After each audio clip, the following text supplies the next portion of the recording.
বিসমিল্লাহির রহমানির রহিম।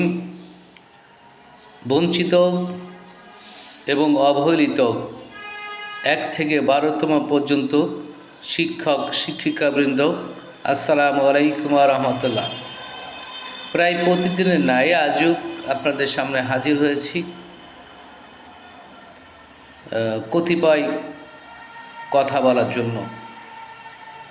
অর্থাৎ কিছু কথা বলতে চাচ্ছি যে কথাগুলো আপনাদের আন্দোলনকে যদি আরও বেগবান করে, আপনারা যদি আমাদের কাঙ্ক্ষিত ফল ছিনিয়ে আনতে পারেন, সেটা সময়ের ব্যাপার মাত্র। সুপ্রিয় আন্দোলনরত ভাই বোনেরা, আপনারা জানেন যে 166টি মামলার রায় হয়েছিল। সেই রায়ে একটা মেরিট লিস্ট করতে বলা হয়েছিল। সেই মেরিট লিস্ট করার পরে তারা অর্থাৎ এনটিআরসি এবং শিক্ষা মন্ত্রণালয় আমাদেরকে চাকরি না দিয়ে তালবাহানা শুরু করে। কারণ আপনারা জানেন, যখনই মেরিট লিস্ট তৈরি হয় তার একটা ফল থাকে এবং সে ফলটা অবশ্যই চাকরির ফল। কারণ আপনারা এনটিআরসি আমাদেরকে পরীক্ষা নিয়েছিল এবং সেই অনুযায়ী ওনারা আমাদেরকে একটি চাকরি দেবেন, এটাই বাস্তবতা।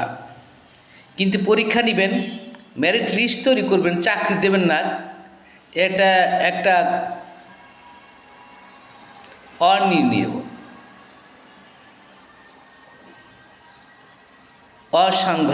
অসাংবিধানিক এবং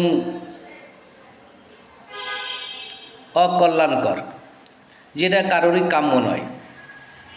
কারণ আপনি আমাদেরকে নিয়োগ পরীক্ষা নিয়েছেন, সে অনুযায়ী আপনি আমাদেরকে ফল প্রকাশ করেছেন যে শিক্ষক হওয়ার যোগ্য, তাহলে আপনি কেন চাকরি দিবেন না? এটা আমার বোধগম্য নয়।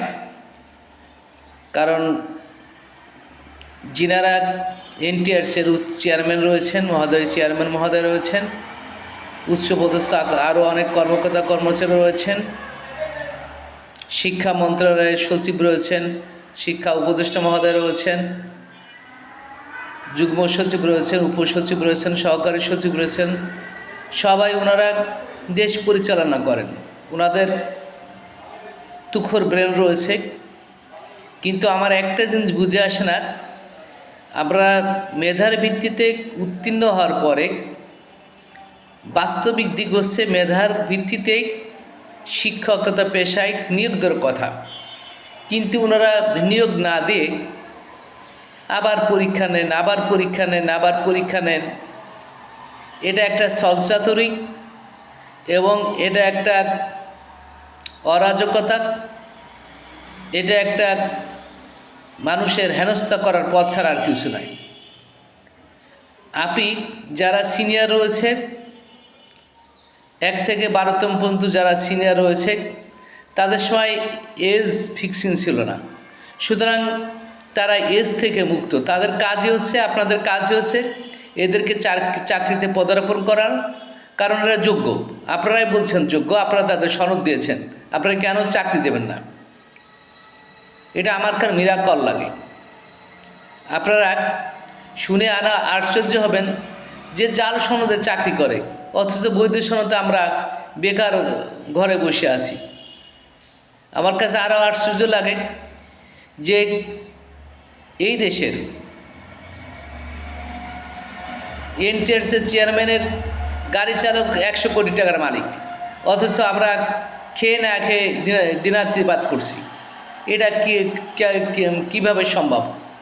এটা আপনাদেরকে জানা উচিত এবং বোঝা উচিত যে যারা মাস্টার ডিগ্রি হোল্ডার, যারা এনটিআরসি থেকে স্কুল লেভেল এবং কলেজ লেভেলে পাশ করেছে, তাদের ন্যূনতম যোগ্যতা তো রয়েছেই এবং শিক্ষকতা পেশায় তাদের অবশ্যই যোগদান করা উচিত এবং তাদের কাছে সেবা নেওয়া উচিত।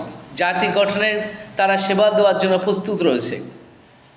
কিন্তু আপনারা সেই সেবা না নিয়েও উল্টা তাদেরকে হয়রানি করছেন এবং তাদের চাকরি নেওয়াদেরকে তাদেরকে খেয়ে না খেয়ে আন্দোলনের দিকে ঠেলে দিয়েছেন। এটা খুবই ঘৃণার কাজ। আমি এটা আরও বলতে চাচ্ছি যে আপনারা সিনিয়রের ভিত্তিতে চাকরি দিবেন এবং যারা 1 থেকে 12তম তাদের যে বঞ্চিত করা হয়েছে, তাদের যে ক্ষতি হয়েছে, সেই ক্ষতিটা আপনাদের পুষিয়ে দিতে হবে। কারণ আপনারা যাত্রী বিবেক, কেন আপনাদের ক্ষতি করবেন? আপনারা চাকরি করতেছেন, আরামে আছেন, আর এরা চাকরি পেয়ে এরাদেরকে চাকরি দেন না, এটা ঠিক না।